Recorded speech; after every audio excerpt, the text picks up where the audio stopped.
And my topic for this morning, I hope it will enlighten you and open your eyes to the truth that you're going to hear this morning. The topic that I would share is about the real biblical Christmas. Kailangan ma-open up tayo dito sa mga truth patungkol sa Pasko. Sapagkat pinasukan na ng iba't ibang espiritu ang pagdiriwang ng Pasko.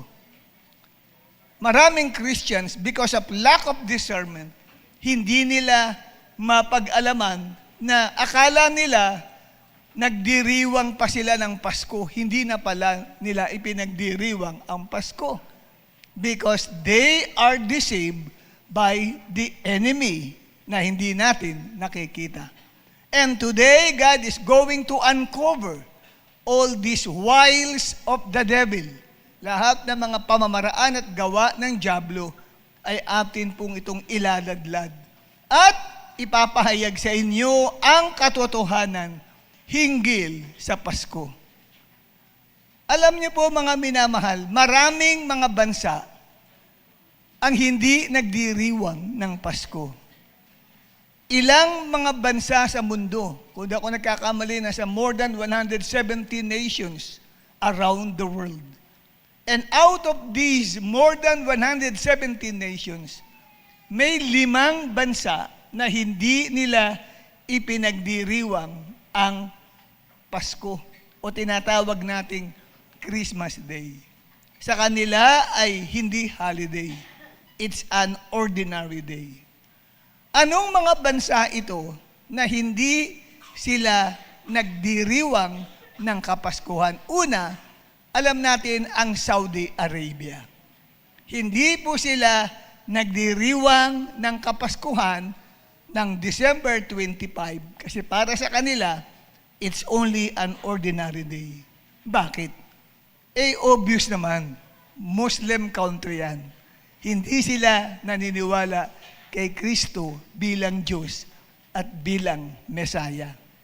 Ang ikalawang bansa na hindi po naniniwala sa Kapaskuhan na pinagdiriwang ng maraming Kristiyano ay ang China.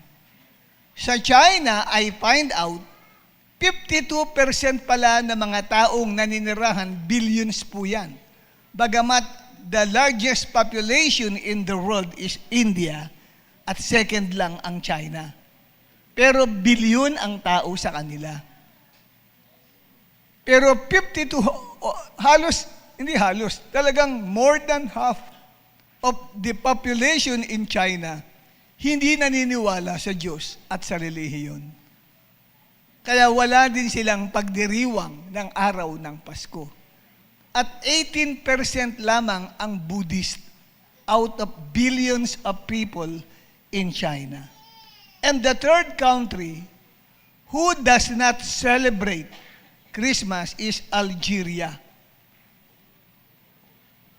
Dati noong sila ay sakop pa ng bansang France, ay nagdiriwang itong Algeria ng Kapaskuhan.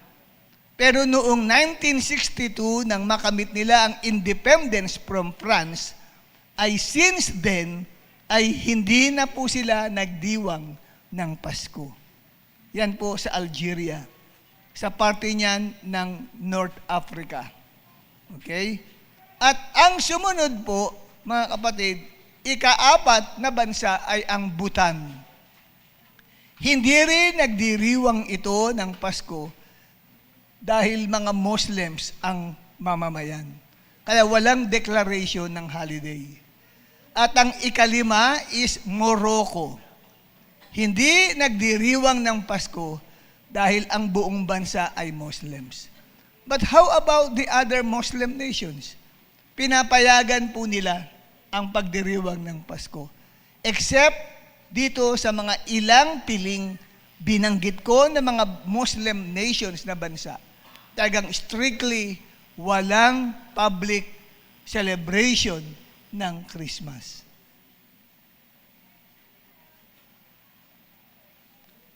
Hindi lamang po, ito binanggit ko na 5 mga bansa na talagang strictly hindi pinapayagan ang public celebration ng Christmas. Hindi exempted dyan ang ibang grupo ng maraming Christians. Sapagat may mga grupo ng mga Christians din ang hindi nagdiriwang ng Pasko. Akala lang ninyo ang mga Muslims lang, ibang religion ang hindi nagdiriwang ng Kapaskuhan. Kahit po mga naniniwala kay Christ. Kahit sila na tinanggap nila si Jesus at na-born again sila, may mga grupo ng mga Christians who does not celebrate and believe the Christmas celebration. 2 ang kanilang katuwiran. Una, ang kanilang katuwiran ay sapagkat hindi naman inihayag sa Bible ang eksaktong petsa ng araw kung kailan isinilang si Jesus Christ. May basis sila. Totoo naman. Wala naman nakalagay dyan na on the month of December 25, Christ was born. O kahit gamitin natin ang Hebrew calendar, it does not mention the Hebrew month of Tibet, no? Isinilang si Jesus Christ. Wala pong ganong petsa. So sa makatuwid, isang mystery kung kailan at anong exact date isinilang si Jesus. At ang ikalawang katuwiran ng mga Christians ay dahil po mula sa Romano-paganong pagsamba sa Diyos na araw.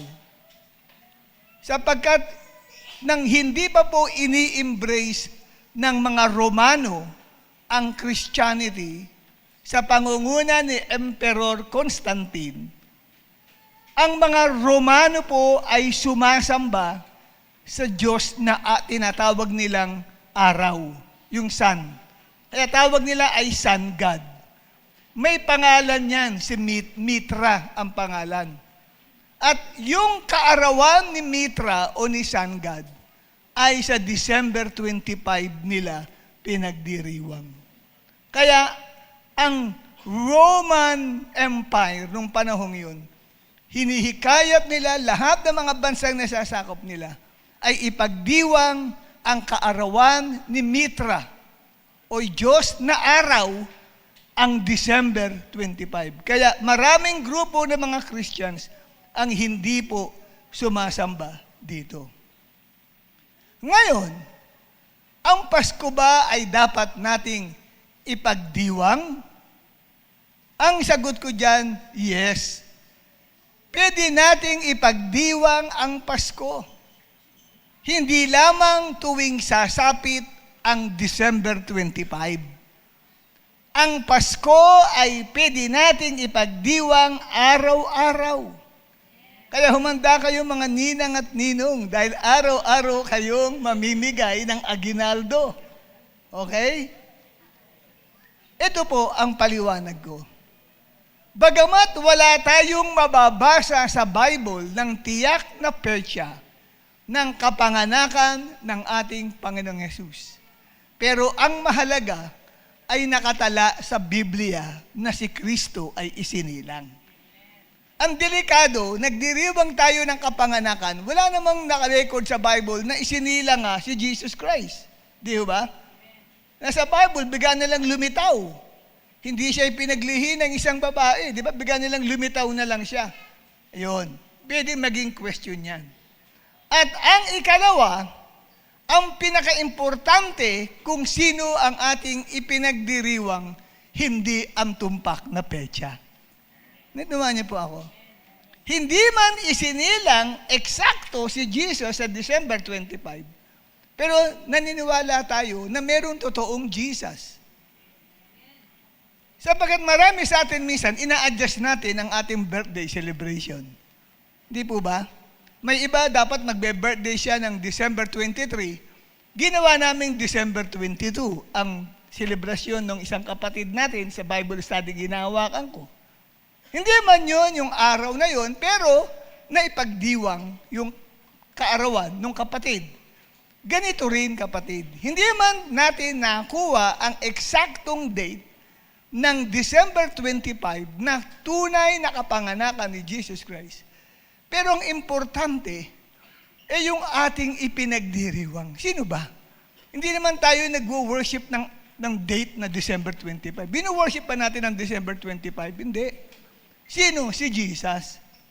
Maaaring nasabi ng ibang Kristiyano, oo nga, pero yung December 25, sumasamba kayo kay Mitra, yung Diyos na araw. Never kaming sumasamba sa Diyos na araw. Never tayong tumingin sa araw at nagsisiluhuran tayo, tumaawit tayo, and the angels cry, holy. Walang ganun eh. Amen? Sino ba sinasamba natin? Si Jesus. Yun ang mahalaga. Kung sino ang ating sinasamba. Ito man ay December 25 na sinasabing kaarawan ni Mitra o nung sun god na sinasabi, pero ang mahalaga, kapatid, ay sino ba ang tunay nating sinasamba. Next slide natin, ito pa ang paliwanag ko. Tuwing December 25 kasi, nagdiriwang ang mga paganong Romano sa tinatawag na Sol Invictus o pagsamba sa araw. Ngunit si Emperador Constantine ay nang maging emperador ng Roman Empire, siya po'y na-convert sa pagiging Kristiyano. At kanya pong ipinabago ang pagsamba kay Mitra bilang sun god. Kasi he was a former follower, a devotee of Mitra na tinatawag na sun god. Sa halip, ang mga paganong Romano ay hinikayat ni Emperor Constantine na sumamba kay Lord Jesus Christ. Dahil ipinahayag na si Lord Jesus Christ ang tunay na araw na nagbibigay ng liwanag sa mundo. Amen? Walang nag-amen sa akin ha. Si Jesus ang tunay na liwanag. Kasi ang araw, di ba, nagbibigay liwanag sa mundo. Pero sabi ni Jesus, I am the light of the world. Yan po. At para mawala sa isipan ng mga Romanong pagano, yung pagsamba nila kay Mitra bilang sun god, noong taong 336 AD, ay ipinahayag ng konseho o council na binuo ni Emperador Constantine na yung December 25 ay dapat ipagdiwang hindi bilang birthday ni Mitra na sun god, kundi birthday ni Lord Jesus Christ. Yun po ang kasaysayan nito. Bakit merong pagdiriwang ng December 25?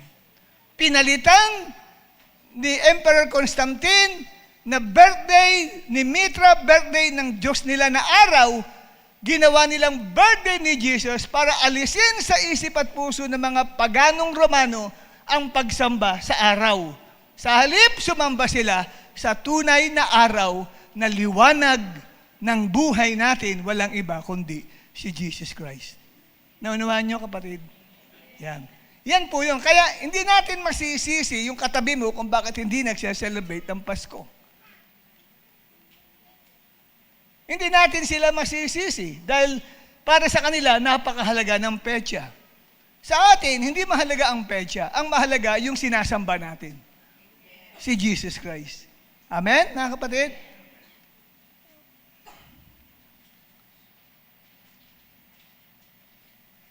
At may dalawang uri ng selebrasyon na nangyayari tuwing sasapit ang Pasko. Ano yung dalawang uri ng selebrasyong yan? Ang dalawang uri ng selebrasyon ng Pasko ay una, tinatawag natin Biblical Christmas Celebration. Ito po yung naaayon sa Biblia na selebrasyon ng Pasko. At ang ikalawa ay ang commercialized Christmas.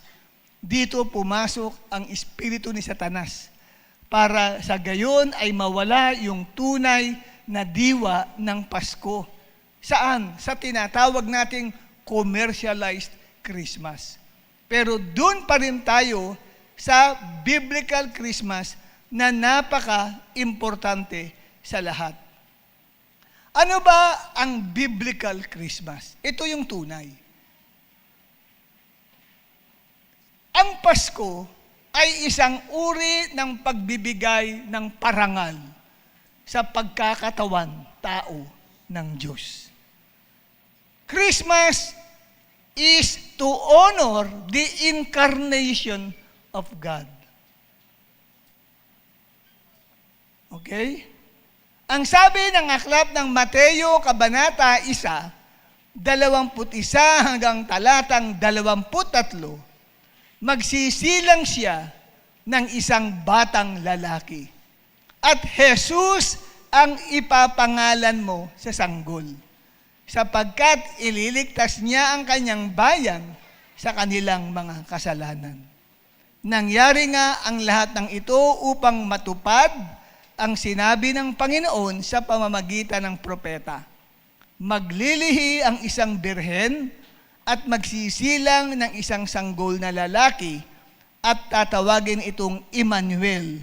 Ang kahulugan nito'y kasama natin ang Diyos.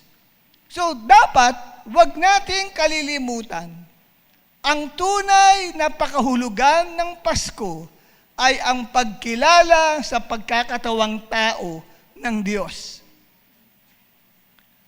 Ano ba ang napuna-puni ninyo dito sa binasa natin sa Mateo 1:21 hanggang 23? May dalawang pangalan si Jesus na sinabi ng anghel sa Mateo 1:21 hanggang 23.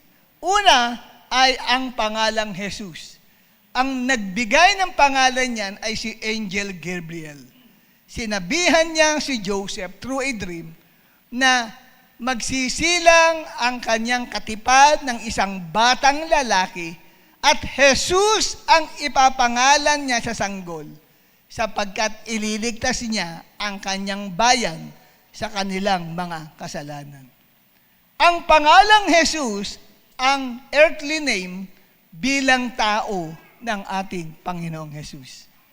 Okay? Binigyan siya ng pangalang Jesus bilang tao, kaya nga tinatawag siyang Jesus ng kanyang mga kamag-anakan at mga nakakakilala sa kanya. At ang ikalawang pangalan ay Emmanuel. Ano ang Emmanuel? Ito ang kanyang divine name bilang Diyos. Bilang Diyos, ang ikalawang pangalan ni Jesus ay Emmanuel. Bagamat siya ay tao, pero siya rin ay Diyos. At yan ay nabasa natin sa verse 23 ng Mateo 1. Ang sabi, maglilihi ang isang birhen at magsisilang ng isang sanggol na lalaki. At tatawagin itong Emmanuel. Ano ang kahulugan ng Emmanuel? Kasama natin ang Diyos. Sino yung Diyos na kasama natin? Si Jesus. Kaya tinawag siyang Emmanuel. Yun po kapatid, on the other side of the coin of the nature of our Lord Jesus Christ. Sa dalawang pangalan ay ipinapayag sa atin ang two natures of Jesus. One is as a man at ikalawa as God. Kailangan po nating itong maunawaan. Bakit? Kasi makikita ho ninyo ang Jesus na ito, bago naging tao, siya po ay isang creator ng lahat ng bagay. Si Jesus, ang sabi sa John chapter 1, verse 1 to 3, siya yung Word. Ang sabi, in the beginning was the Word, and the Word was with God, and the Word was God. He was with God in the beginning. Verse 3, through Him, all things were made. Without Him, nothing was made that has been made. So kung wala si Jesus, hindi nalikha ang lahat ng bagay na nakikita at hindi nakikita dito po sa universe. At ang sabi ng verse 14, and the Word became human. At yung salita ay nagkatawang tao. And sabi ni John, we have seen His glory, the glory of the one and only Son, who came from the Father, full of grace and truth. Kaya ang selebrasyon, kapatid, ng Kapaskuhan ay napaka-importante patungkol sa pagkakilala natin kay Jesus Christ bilang Diyos at hindi lang bilang tao. Amen. Kaya nga, importante po na maunawaan natin ano ba ang layunin ng pagkakatawang tao ni Jesus Christ. Ano ang layunin nito? Ang layunin ng pagkakatawang tao ni Jesus Christ ay upang iligtas ang taong makasalanan mula sa dagat-dagatang apoy na siyang mahigpit na parusang igagawad sa gagawing paghuhukom ng Diyos sa sangkatauhan. Balikan natin ang Mateo 1:21 hanggang 23. Ang sabi, magsisilang siya ng isang batang lalaki. At Jesus ang ipapangalan mo sa sanggol, sabi ni Angel Gabriel.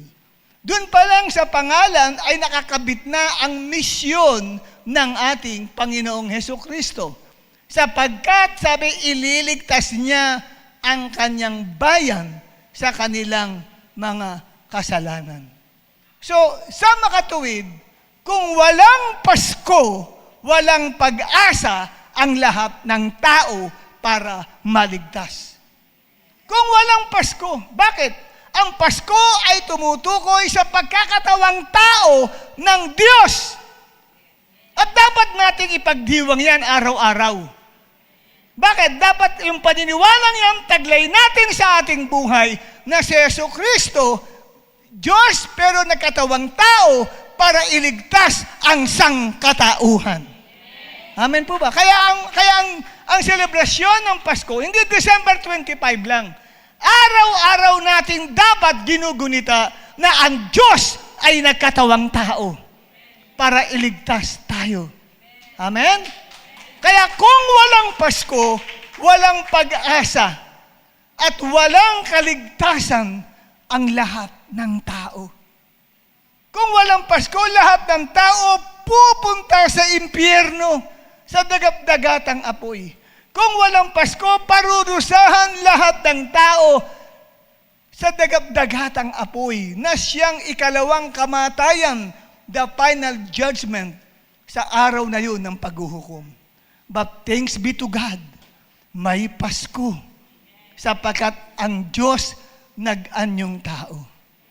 Alam niyo mga kapatid kung bakit ang Diyos nag-anyong tao? Dahil ang hinihingi ng justice noong ang tao po ay mahulog sa kamay ni Satanas, kailangan may tutubos sa kasalanan ng tao na ginawa ni Adam at saka ni Eve. At ang pwedeng tumubos, dapat tao. Amen? Wala namang makita ang Diyos na taong pupwedeng karapat-dapat na tumubos sa kasalanan ng tao mula sa kamay ni Satanas. Ang requirement, kailangan tao ang tutubos. Yung tao na magre-represent sa buong sangkatauhan at magre-represent sa bawat generations na ang kanyang dugo ay dapat walang bahid ng dungis o kasalanan mula kay Adam and Eve. Hindi pwede ang hayop. Bagamat temporarily, sa tinatawag na sacrificial system sa Old Testament, ginagamit ang dugo ng hayop pantubos sa kasalanan ng tao, but that was temporarily only.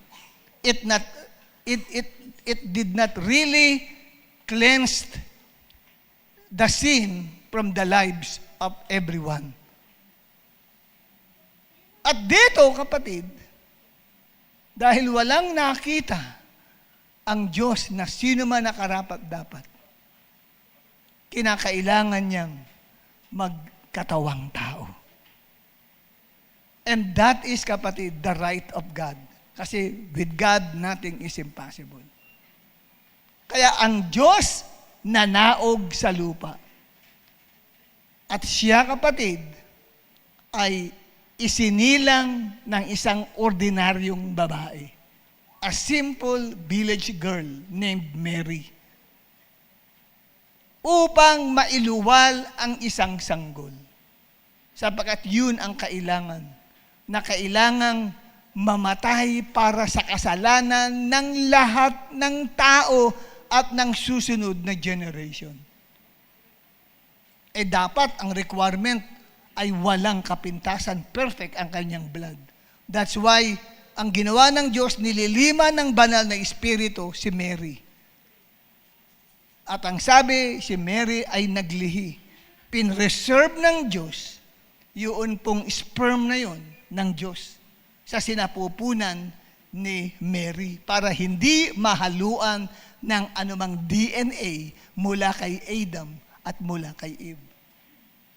Kaya ang sabi ng anghel kay Mary, ang iyong isisilang ay banal, separate from other people. Yung sabi ng banal holy, separate, sanctified. So, hindi nahaluan ng anumang kasalanan. At dito nga kapatid, ay naisilang ang ating Panginoong Hesukristo para magligtas sa sangkatauhan. So yun po. Kaya ito dapat sa puso natin ay atin pong ginugunitayan araw-araw sa buhay ng bawat isa. Amen? Si Hesukristo kapatid, ang ating pong tagapagligtas. Ang Diyos na nagkatawang tao. Kailan mo aalalahanin yan? Isa sa isang taon lang? Hindi, araw-araw yan. Kaya ang selebrasyon ng Pasko, araw-araw. Ang December 25 ay kasama sa araw-araw na selebrasyon. Amen? Kaya sinasabi ng iba, hindi raw pwedeng mag-celebrate nun dahil nun daw ay birthday ni Mitra. Pinalitan na nga, hindi na nga si Mitra may birthday Hindi na yung Sun God ang may birthday ng December 25. Diniklara ni Emperor Constantine noong 336 AD na yun ay birthday na ni Jesus Christ. Kaya hindi na birthday ni Sun God, kundi birthday ng tunay na Son, pero S-O-N, hindi S-U-N. Son God. Amen? Ang Diyos na anak. Ang Diyos anak. Yan po mga kapatid. Napakahalaga yan sa buhay natin. Kaya tayo nagdiriwang ng Pasko. Yan ang Biblical Christmas. Because we are honoring the incarnation. Hindi po gatas yung incarnation, yung carnation, yung incarnation, karne. Kasi ang Greek word ng laman ay karne. Kaya doon ako yung karne, di ba sa Tagalog? Karne. Kayo, incarnation, nagkaroon ng laman. Yung Espiritu, ang Diyos ay Espiritu, nagkaroon ng laman in the person of the Lord Jesus Christ. Yun ang pag-o-honor natin sa Kanya. Amen? Nagkatawang tao ang Diyos. Kaya ang iglesia ni Cristo, hindi nagsa-celebrate ang Pasko. Alam niyo ba yun? Sino mga dating iglesia rito? Member ng iglesia, wala po ba? Ayun, meron doon. Hindi ba? Hindi ka nagdiriwang ng Pasko, no? Kasi bakit? Kasi pag pinagdiwang ang Pasko, pagdiriwang yun na ang Diyos na katawang tao. Para sa kanila, si Jesus hindi Diyos, tao lang. Kaya hindi sila pwedeng ipagdiwang ang Pasko. Dahil ang tunay na pagdiriwang ng Pasko, it is honoring God becoming a man for us so that we can be redeemed from our sins. Ayun ang sabi ng Galatians chapter 4, verses 4 to 5. Ipakita nga natin, hindi ko ata na ipakita yung verse na yan. Galatians chapter 4, verses 4 to 5. Sige, gusto ko lang i-show yun.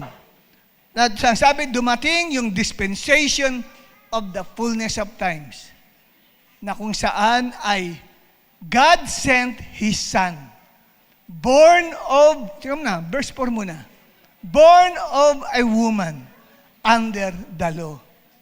Ayan. Verse 5, what is the purpose kung bakit si Jesucristo ay naisilang ang Diyos nagkatawang tao? Verse 5, to redeem those under the law. Para tayo ay alisin sa sumpa. Yan po yun. Kaya ang selebrasyon ng Christmas, tayo'y nagsasaya dahil wala ka ng sumpa. Yan ang sabi sa Bible, to redeem those under the law that we might receive the full rights of sons. At tayo ay maging mga anak ng Diyos.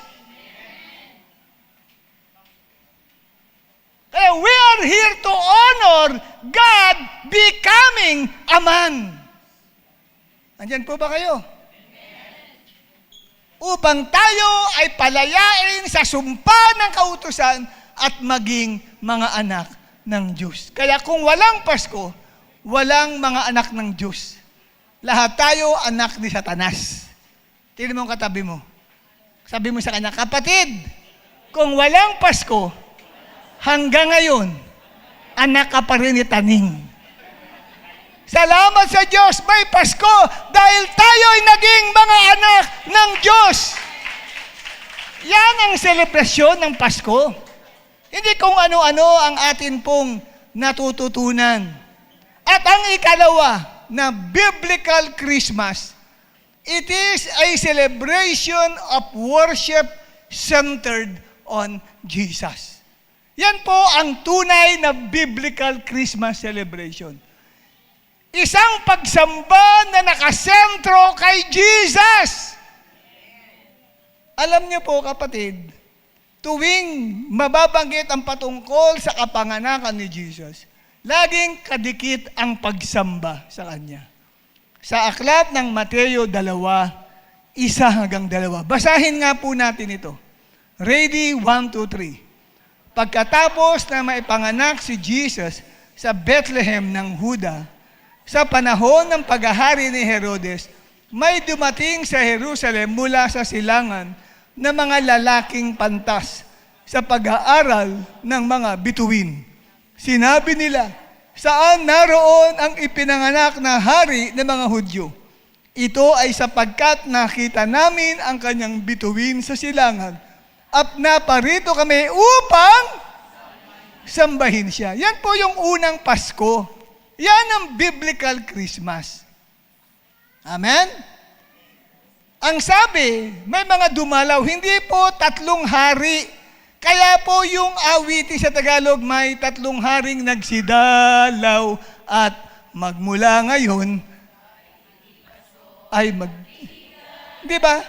Mali po yun, wala po sa Bible na 3 hari na nagsidalaw. Hindi po 3. Ang binanggit sa Bible ay mga wise men, mga pantas, mga taong dignitary, mga taong mataas ang pamumuhay sa lipunan nung panahong yun. At dito kapatid, hindi binanggit kung ilan sila. Ang sinabi lang, wise men, plural. Okay? At anong purpose nila? Naglakbay sila mula sa east. Kung gagamit kayo ng map ng Middle East, ano ang east side ng Israel? East. Pag sinabing east, ito po kapatid yung sinisilangan ng araw. Paro papataas sa east side. Sa east side nito, Jordan. Pero hindi galing sa Jordan yan. Pagka in-extend mo pa, yan po ay Persia. O ngayon ay modern day Iran. At alam niyo po, masusukat natin yan sa Bible mismo. Sapagkat si Ezra, mula siya sa Persia, punta siya ng Bethel ng Jerusalem, naglakbay siya ng 6 na buwan. At ang dinaanan nila ay disyerto. 6 months ang travel sa pamagitan ng, ano ba yun, yung malaking-malaking camel o kamelyong ginagamit. Kasi ang donkey, pang maigsian lang din yun, hindi gaano tatagal yun, lalo sa disyerto. Ang pinakatalagang mahigpit sa lahat na pinaka-ika nga ay kayang-kaya nilang maglakbay kahit ilang milya ang layo. Kahit disyerto yan, kamelyo. Kasi matindi yung karga nila na tubig sa loob ng katawan nila eh. At ang sabi, 6 months nila tinravel. So itong mga magi na ito, 6 na buwan silang naglakbay. Ang layo para puntahan lang ang isinilang na Messiah o Christ. Ilang buwan? 6 months. Tayo, pag-aatin ba tayo ng church, inaabot ka ba ng 6 months para makarating dito sa service natin? Mula sa paglabas mo sa bahay, magka-count ng 5 buwan ka na naglalakad papunta sa church, palagay ko, titigil ka na. Pero ito ang tunay na pagdiriwang ng Pasko eh. Kaya mong iwan lahat. Iiwan mo ang bahay mo, iiwan mo ang mga mahal mo sa buhay na naghihilik pa rin hanggang ngayon. Pagkatapos ng kasiyahan nung hating gabi, at nagkainan, busog na busog sila, hanggang ngayon tulog sila, akala nila nakapagdiwang sila ng Pasko. Hindi! Ang tunay na pagdiriwang ng Pasko, pupuntahan mo ang Mesaya sa loob ng church para doon ay sumamba ka. Yun ang tunay na pagdiriwang ng Pasko. Hindi Christmas party! Nakapagdiwang na ako ng Pasko kasi nakatin ako ng Christmas party sa opisina. May Christmas party sa school, nakapagdiwang na ako ng Pasko. No! Wala ka pang pinagdiriwang. Ang tunay na pagdiriwang ng Pasko, ikaw kapatid, ay lalabas sa inyong tahanan, maglalakbay ka ng 6 na buwan. Tindi, no? Pero hindi na kailangan ng 6 na buwan. Amen? Sapagat kung diyan ka rin lang nakatira, ilang oras lang ang paglalakbay mo. Samantalang itong mga magi na ito, 6 na buwan silang nagtiyaga at very, very risky, dangerous ang kanilang travel. Dadaanan nila ang napakalawak na disyerto. Yung Arabian Desert, dadaan sila dun eh. Kasi mapapalayo sila kung doon sila sa Fertile Crescent dadaan. Punta sila ng Syria, papaganon. Parang moon, di ba, pa ganyan. Dapat mas mabilis ang travel kung diretso, kaya lang, disyerto nga lang ito. Sa disyerto, matatagpuan lahat ang uri ng wild animals. Pwede lapain sila doon ng mga mababangis na hayop. Ikalawa, maraming robbers, mga holdupper, magnanakaw, rapist, at mga kriminal ang doon nag-i-stay sa lugar ng disyerto. Dahil nga naman, pag ikaw ay pinagnakawan nila, walang magtatanggol na pulis sa'yo doon, walang sundalo. Dahil inhabited yung place. Kaya mapanghanib kung doon ka magta-travel, kaya lang bahala na. Ganun po sila. So, lahat ng panghanib ay isinuong ng mga wise men sa unang Pasko. Yan ang biblical Christmas. Ano bang panghanib mo? Kunti lang ang tulog mo kanina. At iniisip mo, high blood din ka. Dahil kulang ka sa tulog. O kaya, ikaw kapatid ay malolow blood. Amen? Marami kang titiis. Tingnan nyo, hanggang ngayon marami nagtitiis. Yung iba puti na ang mata nakikita ko. Kasi antok na antok sila. Pinuyat ba naman nila ang sarili nila? Hindi sila natulog agad ng maaga. Pwede namang ipagdiwang mo ang Noche Buenang yan, kumain ka na bago mag-12. Tulog na. Amen? Yun ang ginawa namin. Umawit muna kami, nag-worship kami. Winorship namin si Lord, hindi kainan agad. At hinihintay yung pagpatak ng 12:00, hinihintay kasi yung pagkain. Huwag mo nang gagawin yan, sabi ni mama mo. Wala mo nakakain hanggang isaktong 12:00. Wala namang bata sa Bible yun na kinakailangan 12:00, kumain ka na. Bago mag-12 o Noche Buena, tumikim ka na para maaga ka matulog. Pagdating ng 12, tulog ka na, nanaginip ka na. Para maaga ka sa paggising mo ng December 25. At makakapag-worship ka kay Lord. Nakakahiya naman kay Lord. Pinangangaral ang patungkol sa real Christmas, tulog ka naman. Di ba? Nandiyan ka, pero pipikit-pikit ka. Kasi kasalanan mo yan. Amen? Pinuyat mo ang sarili mo. Alam niyo po ba, mismo ang Diyos nag-utos nang isilang si Kristo sa mundong ito. Pinag-utos ng Diyos sa lahat ng mga anghel, sambahin ninyo siya. Hebrews chapter 1, verse 6. Ano ang sabi ng Bible? And again, when God brings His firstborn into the world, nang Kanyang dinala ang Kanyang panganay, si Jesus Christ sa mundong ito, sinabi niya, lahat ng mga anghel, sambahin siya. So when Jesus Christ was born, umaalingaw-ngaw ang tinig ng Diyos. All angels worship Him. Kaya pagdating ng Book of Luke, Luke chapter 2, di ba? Yan po yung kasaysayan na kung saan ay ipinahayag ng mga anghel, isinilang na sa lungsod ni David ang tagapagligtas, ang Kristo, ang Panginoon. Ano ang sabi ng Bible? At biglang lumitaw ang isang karamihan ng hukbo ng langit na kasama ng anghel na yun. Sila ay, anong ginagawa nila? Nagpupuri sa Diyos. At nagsasabi luwalhati sa Diyos sa kataas-taasan, sa lupa ay kapayapaan, sa mga tao ay kaluguran. Nagpuri sila. Sinamba nila yung isinilang na baby sa manger. Sabagat yan ang mensahe ng Pasko. Pagsamba, hindi pagkain. Palakpakan naman natin si Lord John.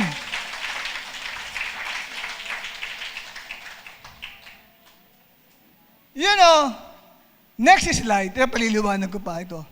Christmas is a celebration of worship centered on Jesus Christ, not on Christmas party. Yan po ay commercialized Christmas. Diyan pumasok ang espiritu ng sanlibutan at espiritu ng demonyo sa selebrasyon ng Pasko. Sinisira nila ang original intent ng Christmas. That's why nangangaral ako sa inyo the real biblical Christmas. Sapagat ang tunay na Christmas ay celebration ng pagsamba na nakasentro kay Jesus Christ. Hindi po ang Christmas ay celebration ng inuman. Kaya dami na naman lasing dyan sa kalsada. Akala nila yun ang Pasko, inuman. Di ba? Mamaya, yung mga galing dito, mamaya, sasama na kayo sa mga barkada nyo na, inuman na kayo. Akala nyo, yun ang pagdiriwang ng Pasko. O kaya pupunta kayo sa mall, shopping. At ang tingin ng iba, ang pagdiriwang ng Pasko, dapat may bago kang damit, bagong sapatos, bagong kilay, bagong pilikmata. Amen po ba? Bagong ipin. Akala ganon ang pagdiriwang ng Pasko. Hindi po. Mga minamahal at mga nakikinig dito sa online natin na ito na live. Ang biblical Christmas is a spiritual celebration. Hindi po ito worldly celebration. Doon pa lang sa salitang Christmas, nakita na ho natin ang kahulugan eh. Tingnan ninyo. The word Christmas, 2 word po pala yan. Pinagsama ang isang salitang Griego at isang salitang Latin. Ang salitang Christmas. Christmas is a Greek word, refers to Savior, Jesus Christ. Kaya Christ. Yung Mass, M-A-S, yan ay Latin word na dapat double S yan, tinanggal na lang. Sa English, tinanggal. Sa Latin ay Mass, M-A-S-S, na ang kahulugan, church worship service. Kaya ang tunay na Christmas celebration ay pagsamba sa loob ng simbahan. Hindi inuman at kainan. Hindi pagsa-shopping at entertainment. Tandaan niyo mga kapatid, nadaya tayo ni Satanas sa pagdiriwang ng Pasko. At hindi lamang yan, mga minamahal. Alam niyo po, kailan ginamit ang salitang Christmas? Yun ang tanong. Noong AD 336, balikan ko muna yung AD 336, yun ang sinabi ko sa inyo na nagdeklara si Emperor Constantine doon sa council na pinatawag niya, na sinasabi na ang December 25 is no longer the birthday of Mitra, yung sun god nila, kundi birthday ni Jesus Christ. Pero walang binabanggit na salitang Christmas. Ang salitang Christmas ay nagamit lamang noong taong 1038 AD. Doon lamang nagamit ang salitang Christmas. Dati walang term na Christmas. Ginamit ang salitang Christmas noong 1038 AD ng mga English-speaking Christians. Yung mga nagsasalita ng English, na kung saan ay nire-refer nila sa church worship services dedicated for the celebration of the birthday of the Lord Jesus Christ. Katulad itong gawain natin ito. Kaya tinawag natin special Christmas service. Yun po, yun ang ibig sabihin ng Christmas. Nakuha nyo? Uy, nakikinig ka ba? Kalibit ng mga katabi mo, gising ka pa ba, kamo? Gising ka pa ba? Ang problema ngayon sa Paskong pinagdiriwang, ginawang negosyo, ginawang pagkakakitaan ng Christmas, na dapat ay solemn and sacred celebration sa church worship service. Yan po eh. Kaya po tingnan ninyo ha, pinasok ng dyablo ang patungkol sa Christmas. Wala namang kinalaman si Santa Claus sa Christmas. Wala naman sa Bible si Santa Claus. Ba't napasok yan? Inimbento si Santa Claus na walang kinalaman sa kapanganakan ni Jesus Christ. Makikita mo sa mga malls, yung damit, sombrero, medyas, picture at statue ni Santa Claus na may bit-bit na regalo. Pero hindi naman niya birthday. Ni-research ko yung salitang Santa Claus. Even the Roman Catholic did not acknowledge the real existence of Santa Claus. Wala daw Santa Claus. It is a myth. Tayo dinaya ng mga magulang natin. Kasi nung bata pa ako, sabi ng nanay ko, tatay ko, oy, magsabit kayo ng medyas ha. Darating si Santa Claus mamayang hating gabi. Maglalagay siya ng mga regalo dyan. Kabita naman kami mga magkakapatid noon ng medyas. Kahit hindi nilabhan ng medyas, kabaho-baho medyas, isinabit. Noong kami ay magising, tinigan na magad namin ng medyas, ba meron nga, may candy. Tuwang-tuwa pa ako nung sa mga classmate ko nung araw, nung magpasukan. Sabi ko, dumalaw si Santa Claus sa bahay namin. Ito, hindi ko pa nga kinakain yung candy, naglagay. Paniwala ako nun. Dinaya ako ng mga magulang ko. Kayo rin ba nadaya? Wala namang Santa Claus sa Bible. At walang kinalaman si Santa Claus sa Christmas. Pero nagkaroon ng Santa Claus. Yan ay promotion to buy more gifts and decorations. And that is blasphemy against Christ. Kaya wag kayo magsusuot ng mga sombrero ni Santa Claus.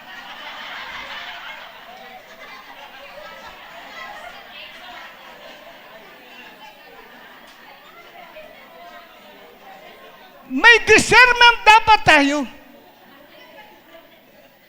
Kung paano pinis ni Pastor Jace nung last midweek service about beware of the spirit of Atalia.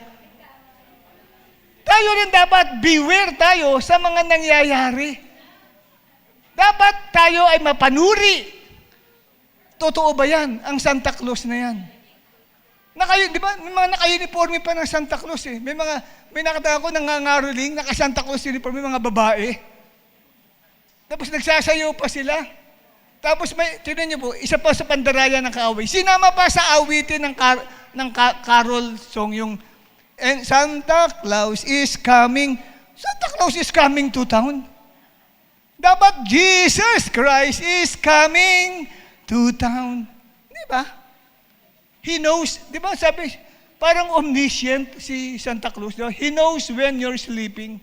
He knows when you're awake. Si Jesus Christ lang ang may omniscient na quality. Kaya yan po'y kadayaan. Amen? Commercialism, spirit of commercialism. Huwag tayong padadaya sa mga espiritong yan. Hindi totoo ang Santa Claus. Nagpapanggap lang yun para lalo kang bumili ng regalo. At ikaw ay maging Santa Claus sa iba. Amen? Kaya walang lalapit dito si sino mang kapatiran. At isa pa, tinan nyo ha. Di ba ang Santa dapat babae? Ba't lalaki yung picture? Nagpo-promote ng LGBTQ pa yun. Magayang pagtawag kay Mary, di ba? Amen? Di ba may prayer? Ang ginamit ay Ginoo. Dapat Abaginang Maria. Ginoo. Nagpapromote ang... Alam niyo, maraming mga nangyayari sa mundo natin ito. Unaware tayo. May mga espiritu yan eh. Si Santa Claus, lalaki naman ang itsura, naging Santa. Di ba? Dapat Santo Claus di ba? Hindi. Kaya nakita ko ninyo, may mga pandarayang ginagawa sa atin. Amen? Kaya ito lang ang bati ko sa inyo, kapatid. Merry Christmas. And may the Lord Jesus fill your life with eternal joy and never-ending happiness. Pakita ko nga yung pagbati ko sa kanila. Wala? Ay, hindi kasama? Okay, hindi kasama. Ako lang pala ang makakapagbati sa inyo niyan. So, ngayon may natutunan ka. Kaya, hindi tayo kaya yung tunay na celebration ng Christmas, ginawa ninyo na nagpunta kayo ngayon dito sa church worship services. Yan ang tunay na Christmas. Kaya yung mga ayaw sumama sa iyo, akala nag-celebrate. Celebrate na kami ng Christmas kahapon Kumain nga kami ng Noche Buena Sabi mo, batukan mo. Hindi nyo nalalaman ang tunay na Pasko. Ang tunay na Pasko ay pagbibigay ng parangal sa Diyos na nagkatawang tao. Ito po ay pagsamba sentro kay Jesus Christ. Amen? Yan ang mahalagang bagay. Wala ka mang bagong damit ngayon, hindi ka dapat maging malungkot. Yang suot mo na yan, suot po yan ng last Sunday. Okay lang yan. Amen? Wala ka mang ginalduhan ngayon dahil kuripot ang ninong at ninang mo. Okay lang yan. Ang mahalaga, kapatid, nakapagdiwang ka ng pagkilala sa ating Panginoong Jesucristo. Pagpapalain niya ang buhay mo mula ngayon. Amen. Sige. Magandang awitin yung inawit natin kanina.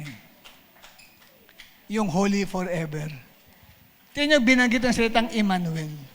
Dalawa ang pangalan, di ba? Kaya lang hindi ginagamit yung salitang Emmanuel na sa Bible. Kasi yun talaga ang pagkakilala bilang Diyos. Yung pagkakilala bilang tao, yun ang Jesus. Yung pagiging Diyos na nagkatawang tao, siya yung Emmanuel. Kaya lang binigyang diin sa gospel ang pagiging tao ni Jesus. Why? Kasi siya ang sacrificial lamb para sa kaligtasan ng bawat isa sa atin. Kailangan niyang mamatay sa cross para tayong lahat ay maligtas, pumunta sa heaven. Kaya kung walang Pasko, walang pag-asa ang lahat. Lahat ng tao nagluluksa. Mind you, sa buong 365 days, walang Christmas na celebration. Bakit? Walang Christmas. Walang dumating na tagapagligtas. Walang Diyos na nagkatawang tao. Paano tayo maniligtas? Hindi pwede magligtas ng Diyos na sa Espiritu siya. Kasi kailangan ang mananagot sa kasalanan ng lahat ng tao, yung tao, siya magbabayad. Kailangan mamatay din siya sa cross. Ang Diyos hindi pwedeng mamatay Kaya kailangan ng Diyos talagang maging tao, totoong tao. Amen?